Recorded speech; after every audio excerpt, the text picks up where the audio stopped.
Hello everyone. I hope everyone is enjoying PyData and I hope everyone had their lunch. How was it? It was good? Okay, so getting back to so I am Anuj and I will be your host for the event. And today we have Eswaramoorthy Pothina. He has been a part of PyData for over 15 years now, and he's also the CTO of Coolsite. And today in this event, we'll be going more on how to develop an AI assistant with RAZ. So if you are a new beginner or experienced professional, you're going to have a lot of fun in this event. You're going to learn a lot of things and take a lot of things in the bag for sure. All to you, sir. Thank you. Hey folks, my name is Eswaramoorthy Pothina. I'm from Quantsite, and I'm going to do something a little dangerous. I'm going to try and run things live, and we'll see how that goes. I'll be using OpenAI's API, and last night and this morning it's been really flaky. And I heard there was some kind of Cloudflare thing that happened yesterday, and I don't know if that's got anything to do with it, so we'll see. But I have a pre-run version as well in case things go really bad. A little bit about Quantsite. Quantsite is a consulting company focused on the PyData ecosystem. We have a lot of the core developers of packages you know and love, like PyTorch, SciPy, NumPy, a lot of them work at Quantsite. We do a lot of consulting with clients, and then usually when we learn things, we say, oh, there's an opportunity for a new open source package here. And today I'm going to be talking about a new open source package released this week called Ragna, and also using it in conjunction with another really cool package called Panel. And I'm going to do a couple of things. One is I'm going to walk you through building your own little AI assistant, but at the same time, if you go to that link, ragna.quantsite.dev, and put an email address or name, and just put the password as PyRagna. If it doesn't log you in, just hit login again. It should. We just stood this up this morning. This is a fully featured application that lets you upload a PDF or a couple of PDFs, choose different models, choose different vector databases, ask questions, and see how it works. And to give you a little flavor of this, why do we want to do this? So this is here I uploaded 3 PDFs. These are like annual reports from Tesla, GM, and Ford. And I've asked a couple of questions. How much money did they make? Did Ford earn more than GM? Yeah, nice questions you can ask about a PDF. Actually, ChatGPT announced yesterday if you're in the beta and have ChatGPT Plus, they have an ability to do this. But a lot of the commercial companies are complete black box. Here, if I click on this info, is my mic going in and out? Yes. Could I do something about the mic? Anyone here? Maybe I'll put it further up. Hello? Okay, we'll see. You see, in this case, I used Anthropic and Anthropic Claude, and I think I used Chroma as a vector database. I'm going to talk about what a vector database is and what LLMs are in a little bit. But also, if you look here, I can look at the source info. Where did this information come from? And if you look, this information came from these pages in the Tesla PDF, these pages in the GM PDF, and these pages in the other PDFs. That's where this information came from. Looks pretty reasonable. Did Ford earn more than GM? Yeah, it looks like it got some good information, 2021, all this kind of stuff, but then look at the source info. Okay, that looks good. Now let's look at a different model. We're using Claude, and we're going to use a different vector database called LanceDB. And here, I've asked the same questions, I've got some answers, but if I look at the source info, it's only looked at the Ford PDF. So it made this really nice answer saying, but it only looked at one PDF. And that's one of the reasons why we built this tool. Because over the last year, actually, let me roll back a second. Who works in an organization? Any kind of organization. How many of your organizations are really going crazy, like, how do I use AI? How do I use ChatGPT? How do I use it in my organization? How do I use it right now? Okay, so that's where we've come in. We have a couple of This is really going in and out. Maybe I'll just hold it. Hello? Okay. We've had several clients who are all have, at a high level, this question, how do I use AI? What is it useful for? Yes, I can make a really cool image of a cat in space, but how does that help me with my organization or my company? And we've been helping them experiment, basically, essentially it's gone like this. The CTO or CEO reads a blog post and then they say, hey, can we do this? And we're like, well, yeah, it was a blog post. We actually tried it and it doesn't work. And so we went through this procedure of trying different things and finding out they don't work. And we're like, this is really annoying to try these things and find out they don't work. Let's make a framework to make it easier. So let's talk a little bit about retrieval-augmented generation. One of the big things that came up in a use case with multiple clients is this idea that we have all these internal documents. We want to ask, reading them. We have 40 years of documents. No analyst can read all those documents and summarize them and understand them. Wouldn't it be great if we could use ChatGPT or LLMs to just ask a question, which was the best business strategy, and it would magically give us the answer? Great idea. Very difficult to do in practice. For those of you who don't know, LLMs like, can I change mics? Do we have a handheld or something?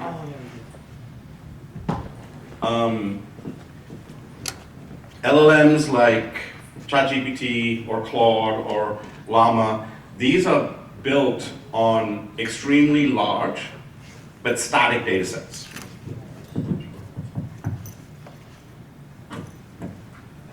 It's going in and out. At least I can feel it going in and out. Do you guys hear it going in and out? Yeah. Does this work better? Okay.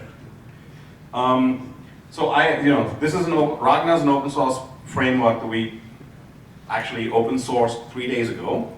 And I asked ChatGPT, what is Ragna framework? It has no idea because it was trained on a data set that ended in January 2022. Okay? I asked Google. Google kind of crawls the web all the time. They're not using, yes, they're starting to use AI, but Google has fresh data. We put this website up 3 days ago, and Google knows what Ragna framework is.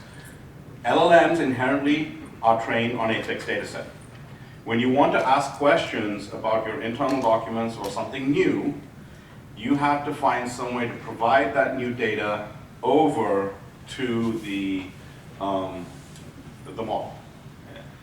The simplest way, cut and paste all that data and stick it in with your prompt. So you're writing a prompt, how much did Ford make this year? And then you paste all the text from the PDF in your prompt. And say, you please use only this new data I've given you. Okay, that works. You can do it for a small case. But most of these LLMs have something called a context window, or it's got a couple of different names, but with ChatGPT 3.5, you can enter in about 3,000 words. With ChatGPT 4, I think it's bigger, and then Claude and Anthropic, some of the proprietary ones, they're saying you can enter 70,000 tokens, which map to words in a particular way. How many documents do you think you can get in with 3,000 words? Not very many. It's usually, that's basically a page. So there's two ways to give new information to an LLM. One is what's called fine-tuning. And fine-tuning is where you retrain the model and you adjust all of its parameters on a new data set. That's pretty expensive. You have to use GPUs, you have to do a lot of stuff, and it takes a while. But the other approach is what is called retrieval-augmented generation. And essentially what we do, we take our documents, we tokenize them, we break them into little pieces, and then we do something called a vector embedding. We use a vector embedding model, and it takes all those little pieces and it puts it into a vector space, so things that are similar get associated together. Like, man and woman probably in vector space are close together. And then but it's not words, tokens are actually fractions of words, and there are multiple algorithms on how to tokenize and how to embed. Then you put it into a vector store. And a vector store or vector database is just a database that's optimized for storing vectors and retrieving them quickly. And so, we got all our data, we got our 10 PDFs, we've tokenized it, we've embedded it, we've put it in a vector database. Now, I ask a question. How much did Ford make last year? It takes that question and it does the same tokenization and the same vector embedding for my query. It is going to do a similarity match between my vector with my query and the entire vector database. And there's multiple algorithms on how to do this. I think and everyone's competing on the best new algorithm to do these similarity searches. Now I'm going to do this similarity search between my query and all the documents and all the document fractions in the vector database. And I'm going to get a list of text snippets. So let's say I had 10 PDFs, each were 200 pages long. It is going, this similarity search is going to give me an ordered list from a nearest neighbor search or something of text chunks that are most likely to have the answer. And now I take those text chunks and instead of trying to feed the entire set of 10 PDFs into my LLM, I'm just taking those few text chunks along with a prompt saying, hey, please answer my question with this text I'm supplying, and I send that to the LLM. Okay. Do you see how many components there are in here? There's a vector database, there's an embedding model, there's a tokenization model, there is a similarity search, and then there are generative LLMs. That's a lot of variables. And you can tweak each one of those and get different answers. And for different types of text or different types of data, one of the things I didn't show you over here is if I do a new chat, let me do a new chat. Here, once I choose, maybe say GPT-4 and LansDB, here we can choose different chunk sizes. How big is each text chunk? But again, if you break something into chunks, maybe you have a sentence which goes between chunks. So how much chunk overlap do you want to have between different chunks when you're breaking it up? And then there's model configuration. So there's all these different configuration options. And what works? What doesn't work? What we're presenting is a tool for you to explore what works and what doesn't work on your own, instead of having to rely on ChatGPT, OpenAI, or Anthropic, or Mosaic, or any of these companies. Those companies will let you upload a PDF, and they will let you ask questions. But you don't know how they're generating the answer. In some of the examples we might see today, we might not, because generative AI is not deterministic. Sometimes you will get an answer, because I've done this. I've written a question, and I've got an answer, and then I look at the sources, and I ask a question about GM, and all the sources say Ford. And I'm like, I'm pretty sure this is wrong, or it's just made up, because the text you're using will definitely not have the answer. So this is also a way to verify hallucinations.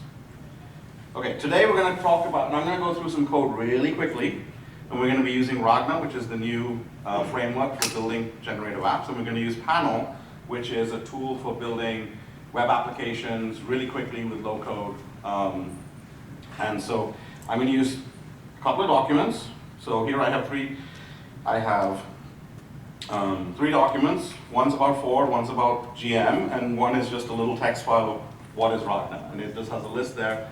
Ragna is a Python framework that lets you quickly build RAG apps, but also provides a queue-based backend and a REST API. So if you want to build a front end on top of it, you can quickly go from research to actually deploying something in your organization without having to throw everything away and rewrite it, which we had to do before we had this. We can set it up. You install it. We need keys to various services, and you do a Ragna init. It kind of sets up all the pieces that you need to do. One of the things I found out yesterday, so since we work with lots of clients, we have API keys to some of these commercial services like Mosaic ML and Anthropic, Claude, and all this. This week I was trying to make instructions of how you guys should get all these keys. And I realized that unless you're a big organization, you can't. OpenAI, you can get keys, but Anthropic basically says if you've got money, talk to them. And Mosaic basically says they have high demand and stay tuned. So, you know. So, this gets to the other part. These are the services. These are API services. And you want to try out the API services, see how well they do. But you also want to use, there's plenty of open source LLMs out there. There's all these Llama 2 variants, there's all these different things. And so, Ragna has a plugin architecture, so we here, I've got a little bit of code, I'm not going to go through it, just a little bit, that just takes this model called Ouroboros. It's the smallest model I could find on Hugging Face, and wraps it into a little plugin. And then here, now I'm importing, OpenAI's GPT-4 and GPT 3.5, and I'm also importing my local LLM. And this local LLM will run on my GPU, and the little graphs are going past on my GPU over there. Set up the model, and I'm going to set up 2 chats here. I'm setting up one chat. Oh, actually, this is a mistake. That's why it wasn't working earlier. I was making it go faster by not doing this. Okay. So I'm going to look at all the documents. And if you look at this is going to take a couple of minutes to what's called embed. So this is going to take a few minutes. I'm going to talk what's happening. This is doing the tokenization and putting everything into the vector database. Chroma and LanceDB are vector databases that you can run kind of in memory. A lot of the other ones like pgvector, Weaviate, Pinecone, those you kind of have to set up a separate server, and so for the examples we haven't done that. And this actually, I was hoping to pre-run this, but I didn't, so we'll see. If not, I'm going to switch over to my pre-run and we'll come back to this.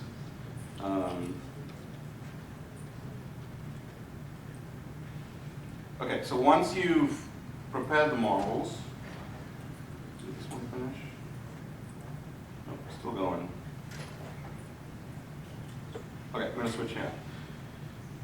Once you've prepared the models, you've kind of got them set up, the data, the documents that have been embedded, then you can ask questions. And like here I've asked a question to my local LLM, and I've got an answer, and it looks like it just spit back the text file back to me.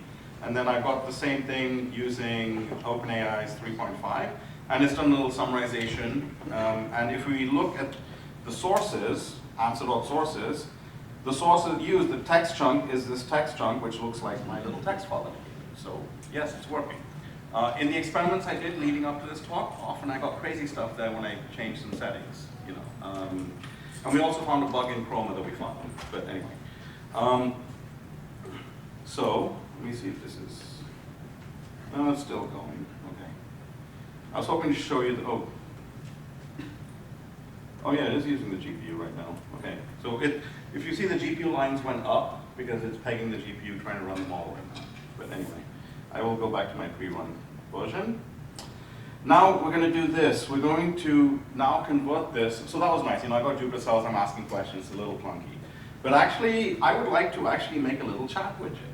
Okay. And so for this, we're going to use Panel. And Panel has a really nice chat interface widget, which you can use to make different types of chat very easily. And so we're going to use that. And we're going to basically define a little callback function. And all this is going to do is take your question, your query, and your username actually, and answer that. That same, I've got my ChatGPT answer here and my chat local answer here. Actually, let me see if this one finished. Oops. Yes, it's finished. We can do this live. Okay. Well, actually, live unless the, so there you see the GPU go, up and down, and then obviously something broke. Yeah, it's demo, so okay. That's why I have a pre-run version. This all worked 20 minutes ago. So okay, so we've got this. So we got this. We've got this little callback function, and then I'm going to set up my chat widget. And in my chat widget, I'm saying use that callback function whenever a question is asked. I'm going to give it some nice things. I'm going to call it Ragna. I'm going to say this is the user, is me. I'm going to use my little image, and there's a couple of buttons I don't want, so I kind of hit fine, okay. And now I'm going to start it up, and I'm going to start it up with a message saying get a reply for Ragna, okay. And so now I have a chat widget, and this could be put in a website or whatever. But now let's ask a question. Let's see. Let's see, what should we say? Did Ford earn more than GM? Okay, so it should chug, and hopefully you should see the should see the GPU go up. So it's going to do two things. One of the questions is going to go to OpenAI's API and come back, and one of the questions is going to go to the GPU and come back. So there's a little spike on the GPU for the local LLM, and the other one, okay, they basically say or the local one says Ford earns more than GM, but GPT is saying no, I don't know. Okay, how much did Ford earn? And so one of the things you have to realize here is these models don't have any intelligence. And this is doing a similarity search to find text chunks in the vector database. So if I say, which company made more, it's not going to know what to match in the vector database. Like what's it going to match? So you have to use Tesla or Ford or GM, those terms, and you have to think, one thing because I'm not from the finance sector, so I don't know whether earnings is the right word. Maybe there's another word, like in these 10K documents, maybe you have to say profits. And so there's also this little bit like, oh, if I ask, what did Ford make? Now let's try that. Let's try this. Yeah. Well, no, that you'd think, but I did this earlier, and what did Ford make might give you an answer with their earnings versus the word earn, because it's depending on what the similarity match is.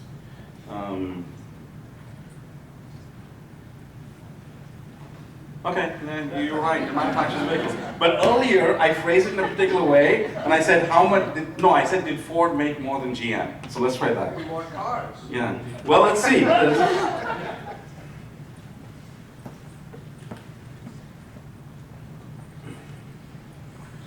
And the thing which drives most software developers and scientists about this is the fact that a lot of these models are not deterministic. So you can run the same thing again and again and get different answers. Yeah.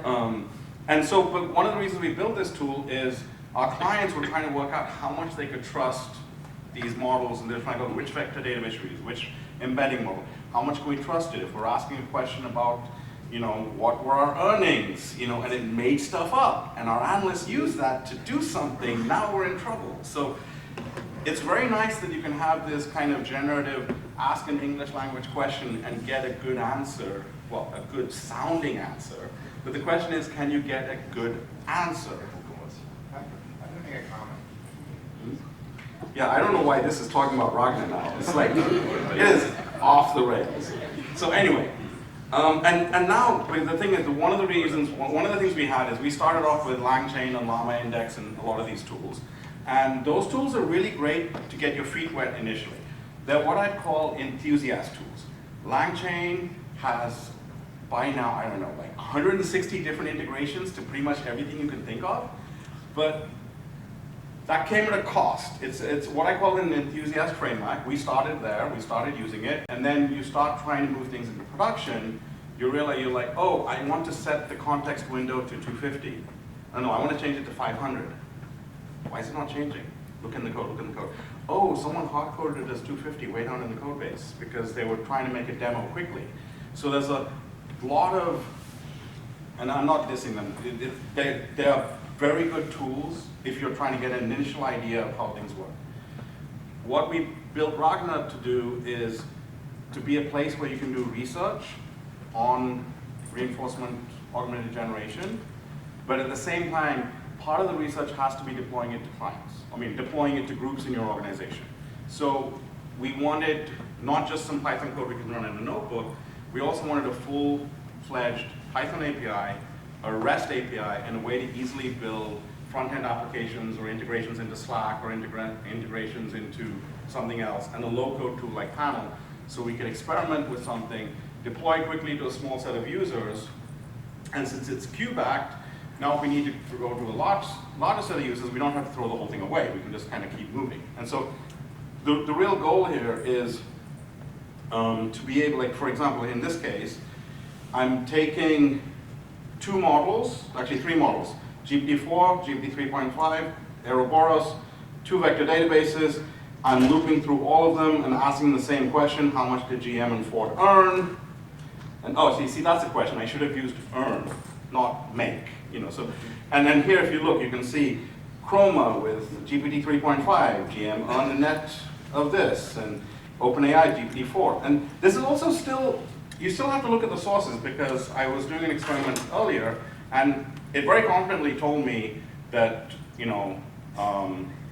Ford earned X. And then I looked at the sources, all the sources said gm.pdf. So that value, Ford earned X, came from its original training set, not from the new data I gave it. So one of the advantages of this RAG approach is you have some sources, so you can kind of see, is it making answers up, or is it coming from somewhere else? What people do is when they give an LLM new information, they say, please only use this data. But guess what? This is a statistical LLM. It's not a person you're reasoning with. So even if you tell an LLM, please only use this data, it may not. And some models may be better at following those instructions than others. So to really understand and to have confidence in deploying something, you really need to do your own research for your organizations with your type of data.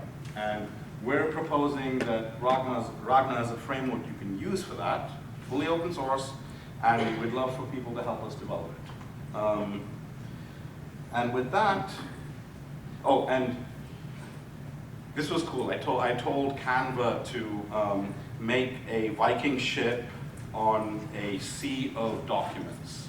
And I got this, and I'm like, that's actually pretty cool.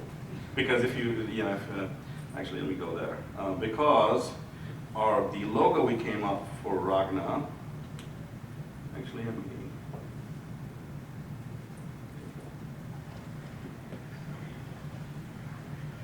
yeah, so you can visit ragna.chat, and that's the logo we came up with, a Viking ship with a little document. And so I was like, oh, I want a picture for that, and this is what I got out of Canva's generative AI. So for playing around, generative AI is definitely cool. For asking serious questions about documents, which you're going to base your business on, I think you still need to do your research and work out how to put some guardrails on it. With that, I'll take questions. So thank you for the presentation. You said you can build chunks and decide on the chunk size and the chunk overlap. Mm-hmm. But if I try them all, I will pay a lot, because I will have to read and select first. So do you have just normal rules about how we should do the chunks and how much they should overlap? No, because it depends on. So that's the thing. No one has really. We built this tool so you can start trying to work out what those rules are, I would say. Because we've come into this with, oh, this is a new technique everyone's talking about. It's really difficult to, we need the tools to ask those questions. This chunk size, maybe you do it with a local LLM first before using a thing, but this is a framework to kind of study those questions. And you need to be able to study those questions programmatically. I want a Python script that will loop through different chunk sizes and our first iteration, before we built this framework, our first iteration, we were doing chunking, and some of the simplest ways of, some of the models, if you have a PDF, it chunked by page, and that worked okay, but then we had half the data on one page and the rest of the data, because the pages are arbitrary like stopping points. It's not a great place to chunk. So yeah, so we don't have a recommended chunk size. You could use this to try and work it out. So Yeah. One of the drawbacks which you mentioned, and which a lot of people find, is that the semantic search on the question is inadequate. yeah. So people must be thinking of solutions to that, perhaps using an LLM to interpret the question, create better vectors for searching for. Do you know of any research that's... I'm not an expert on that.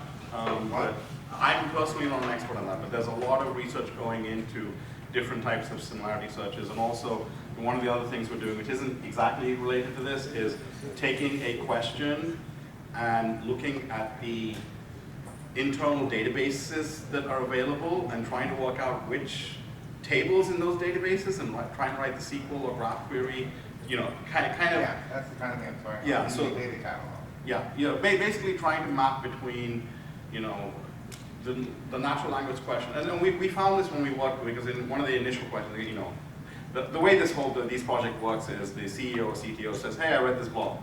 Could we use it? And so one of the questions was, you know, there were blogs which showed automatically like reading an Excel file and giving you statistics on it. And we kind of showed that that doesn't work. But you can ask the LLM to write you a SQL statement that you can then use on the data.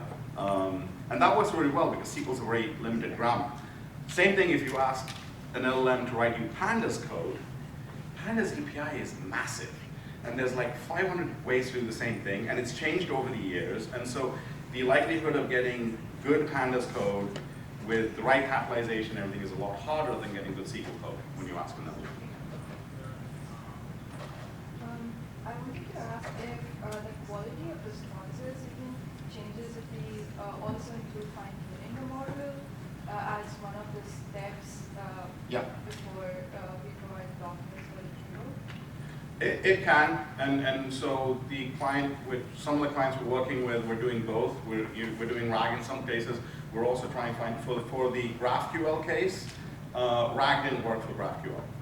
There's not, it's too, and so with GraphQL we're trying to do fine training because they have some internal GraphQL schemas and we're trying to do that. But there we're hitting the issue is the number of examples you need to do the fine training is difficult to generate, especially at the scale of the data you have available. So, yeah. Can I upload my own corpus and get answers on there? For the next few hours. But I will say so this. You gotta retrain it with your own corpus if you like they only had information up to 2021, right? But if I upload this year's earnings of like 15 companies, can I do comparisons? Well, so there's two ways to do that. This is one mechanism. This is retrieval-augmented generation. With this, you're not retraining. You're doing some pre-processing to find relevant data and then pushing the relevant data into the prompt. What you want to do is fine-tuning, which is take an existing foundational model, give it new data, and say, retrain on this data, or like modify your like weights on this new data. And that is doable. You need GPUs. And if anyone's tried to spin up, like I'm running this on the T4 right now on the cloud. If anyone's tried to get A100s on the cloud, you know how difficult it is to get A100s right now, and why NVIDIA's stock price is through the roof. I had another question about the documents in the format that we should provide documents for. Do you think there's like a particular way to structure the document that aids retrievers in some way? So in this case, we're not doing anything. We're just using converters to convert PDFs into text. One of the things we've talked about is, like, one of the big pieces that our framework currently doesn't do, but theoretically we could in a plugin, is actually recognizing tables and figures and read. Because right now, if it finds a table, it's just going to read it in as a big piece of text. But actually, that's structured data that has inherent meaning and everything else, and treating that differently would make sense. So.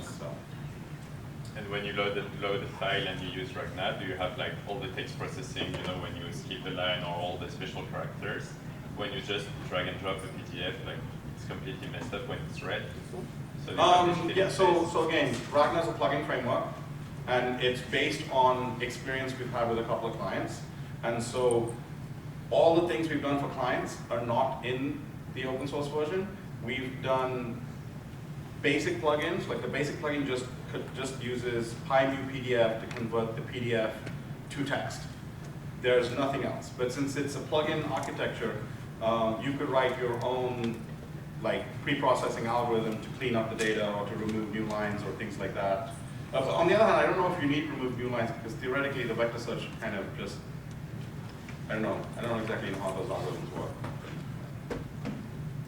So what about in cases where the user query, the concept of taking a chunk and then retrieving the appropriate chunk for user query makes very good sense, but what about in cases where the required context is the entire document itself? Like, can you summarize this document or write another in a similar format?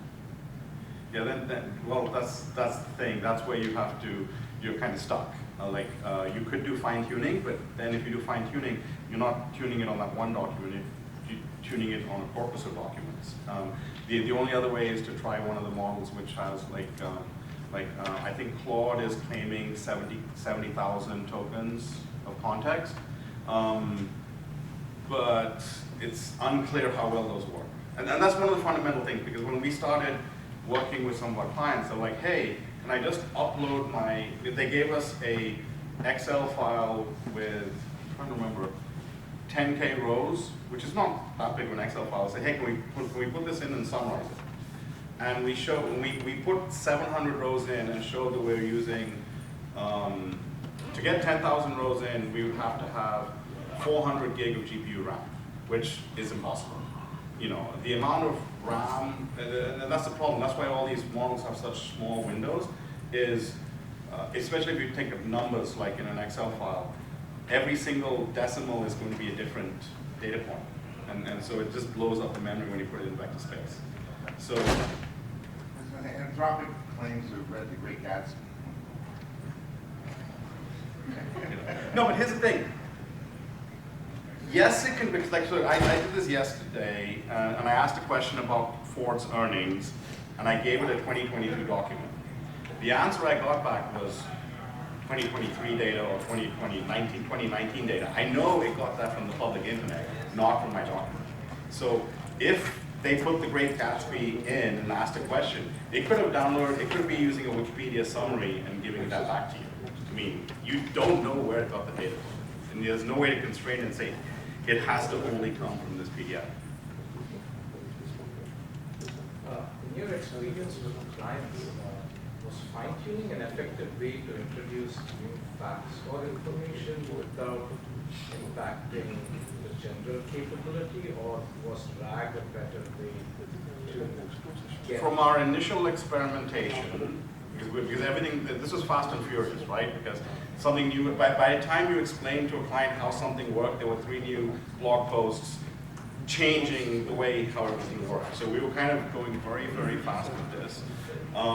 We were wanting to do fine tuning earlier, but first of all, you couldn't get GPUs, and then training data and all that. And so we ended up identifying RAG fairly early on. And we got pretty good results with RAG. One of the biggest issues we had with the client, with one of the clients, is we had some prototype RAG applications that were working pretty well and giving good answers, and they were using OpenAI on the back end. And then OpenAI started changing its algorithm, and and then a prompt that was giving a good answer stopped giving a good answer, and because it's a black box, you have no idea why it's giving a different answer. And that's when they, and so now with that particular client, now we're doing a lot of fine tuning, not for the RAG case, not for the document case, more because one of the ideas is we have all these internal SQL and GraphQL systems for lots of things. Is there a way to take an analyst question, I want to know X, Y, Z, and map it to a query for these tables, and because right now that process, if a particular analyst has a certain question, they have to get time with one of their specialists who knows all the databases in 2 or 3 weeks to write a custom GraphQL query, and so that's the big thing now. Can we kind of get the LLM to write our queries? And we'll see. We're doing fine tuning for that, and with the fine tuning, the issue is they have like 5 or 6 queries as a training data, and you need way more to do fine tuning. So, go back.